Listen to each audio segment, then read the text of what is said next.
Boss season 8 హౌస్‌లో ప్రస్తుతం వరుస టాస్క్‌లు అయితే జరుగుతున్నాయి. కంటెస్టెంట్స్ మధ్య విపరీతమైన గొడవలు కూడా జరుగుతున్నాయని చెప్పాలి. ఇక బిగ్ బాస్ హౌస్‌లో ఆటో టాస్క్ అయితే జరగబోతుంది. అది ఈ రోజు ఎపిసోడ్‌లో టెలికాస్ట్ అవ్వనుంది. ఈ ఆటో టాస్క్‌లో భాగంగా యష్మి, పృథ్వీ మధ్య చాలా పెద్ద గొడవ జరుగుతుంది. ఆ తరువాత ఇక విష్ణుప్రియ అలానే రోహిణి మధ్య కూడా చాలా పెద్ద గొడవ జరగడంతో పాటు రోహిణి క్యారెక్టర్ కోసం విష్ణుప్రియ మాట్లాడగానే ఇక విష్ణుప్రియ, రోహిణి మధ్య చాలా పెద్ద గొడవ అయితే జరుగుతుంది. కంటెస్టెంట్స్‌కు ఈ గొడవలన్నీ జరగటంతో ఒకరి మధ్య మరొకరికి పోటీ అన్నది పెరుగుతుందనే చెప్పాలి. ఇక హౌస్‌కి మెగా చీఫ్ అంటే చివరి మెగా చీఫ్ ఎవరు అవుతారు అనేది ఈ వారమంతా ఆసక్తిగా మారింది. అయితే ఈ వారం మెగా చీఫ్‌గా రోహిణి అయితే సెలెక్ట్ అయింది. హౌస్‌లో ఆఖరి మెగా చీఫ్ అనమాట రోహిణి. ఇక బిగ్ బాస్ హౌస్‌లో కంటెస్టెంట్స్‌కు ఈ రోజు ఫ్రైడే రోజు ఫన్ టాస్క్‌లు అనేవి హౌస్‌లో జరుగుతాయి. ఈ ఆటో టాస్క్ ముగియగానే కొన్ని ఫన్ టాస్క్‌ల ద్వారా ఫ్రైడే ఎపిసోడ్ అనేది ముగుస్తుంది. ఇక ఈ ఫ్రైడే ఎపిసోడ్ టెలికాస్ట్ అనేది మనకి రేపు సాటర్డే ఎపిసోడ్ రోజు నాగార్జున గారి ముందు టెలికాస్ట్ అవుతుంది. అయితే ఫన్ ఎపిసోడ్స్ అలానే వాళ్ళ పర్సనల్ లైఫ్స్ కోసం మాట్లాడుకోవడమే కనిపిస్తూ ఉంటుంది. అయితే ఇక బిగ్ బాస్ హౌస్‌లో కంటెస్టెంట్స్‌కు ఆఖరి రోజనమాట ఓటింగ్స్ వేసేది. ఎవరైతే నామినేషన్స్‌లో ఉన్నారో ఆ కంటెస్టెంట్స్‌కు చివరిగా మనం ఓటింగ్ చేయటానికి ఒక ఆప్షన్ ఈ ఒక్క రోజే.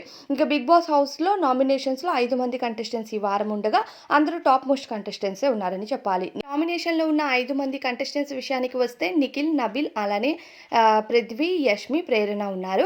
ఇక వీళ్ళ ఓటింగ్ ప్రక్రియ చూస్తే మనం టాప్ ఓటింగ్‌లో నిఖిల్ కొనసాగుతున్నాడు. నిన్నటి వరకు నిఖిల్ బాటమ్ నుంచి సెకండ్ పొజిషన్‌లో ఉన్న ఈరోజు అమాంతంగా తన ఓటింగ్ అయితే టాప్‌లో కనిపిస్తుంది. ఇక జెన్యూన్ అఫీషియల్ ఓటింగ్ విషయానికొస్తే నిఖిల్ టాప్‌లో ఉన్నాడు. నిఖిల్ తర్వాత నబీల్ ఉన్నాడు. ఇక థర్డ్ పొజిషన్‌లో ప్రేరణ కనిపిస్తుంది. ఫోర్త్ పొజిషన్‌లో యష్మి అండ్ ఫిఫ్త్ పొజిషన్‌లో పృథ్వీ అయితే ఉన్నాడు. కానీ పృథ్వీ అండ్ యష్మికి మధ్య ఉన్న ఓటింగ్ అనేది ఎప్పటికప్పుడు అప్ అండ్ డౌన్ అవుతూ ఉంది.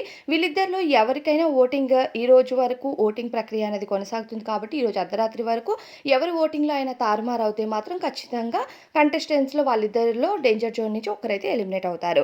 డేంజర్ జోన్‌లో నిలబడేది మాత్రం యష్మి, పృథ్వీ అనే చెప్పుకోవచ్చు. ఇక బిగ్ బాస్ హౌస్‌లో ఈ వారమైనా డబుల్ ఎలిమినేషన్ ఉండొచ్చు. లేదంటే నెక్స్ట్ వారమైనా డబుల్ ఎలిమినేషన్ ఉండొచ్చు. ఒకవేళ డబుల్ ఎలిమినేషన్ కనుక హౌస్‌లో జరిగినట్లయితే డామ్ షూర్‌గా యష్మి అండ్ పృథ్వీ ఇద్దరు కూడా ఈ వారం హౌస్ నుంచి అవుట్ అయిపోతారు. లేదు సింగిల్ ఎలిమినేషన్ అయితే ఒక కంటెస్టెంటే వెళ్తారు. అలా అని ఇద్దరు టాప్ మోస్ట్ కంటెస్టెంట్‌గా ప్రస్తుతం హౌస్‌లో వాయిస్ లౌడ్ చేసి గట్టిగా మాట్లాడే కంటెస్టెంట్స్ అంటే పృథ్వీ అండ్ యష్మి. సో వీళ్ళలో ఇద్దరిని ఒకేసారి అవుట్ చేయడాన్ని నేను ఎక్స్‌పెక్ట్ చేస్తున్నాను. సో ఈ వారం డబుల్ ఎలిమినేషన్ ఉండకపోవచ్చు. సింగిల్ ఎలిమినేషన్‌తో ఏ ఒక్క కంటెస్టెంట్ అయినా హౌస్ నుండి బయటికి వెళ్ళొచ్చు. ఇక టాప్ 5 కంటెస్టెంట్ విషయానికి వస్తే టాప్ 5 అనేది ఒక వారం డబుల్ ఎలిమినేషన్, ఒక వారం మిడ్ వీక్ ఎలిమినేషన్ ఇలా చేసి కంటెస్టెంట్స్‌ని 3 వీక్స్‌లో కంటెస్టెంట్స్‌ని అవుట్ చేసి మిగతా 5 మెంబర్స్‌ని టాప్ 5లోకి చేర్చాలి అన్న ప్లానింగ్ అయితే బిగ్ బాస్‌కి ఉందట. సో ఇదే టాక్ బయట నడుస్తుంది. మరి ఏ కంటెస్టెంట్ టాప్ 5లో ఉంటారనుకుంటున్నారో? పృథ్వీ ఉంటాడా? ఎలిమినేట్ అవుతాడా? కామెంట్స్‌లో చెప్పండి.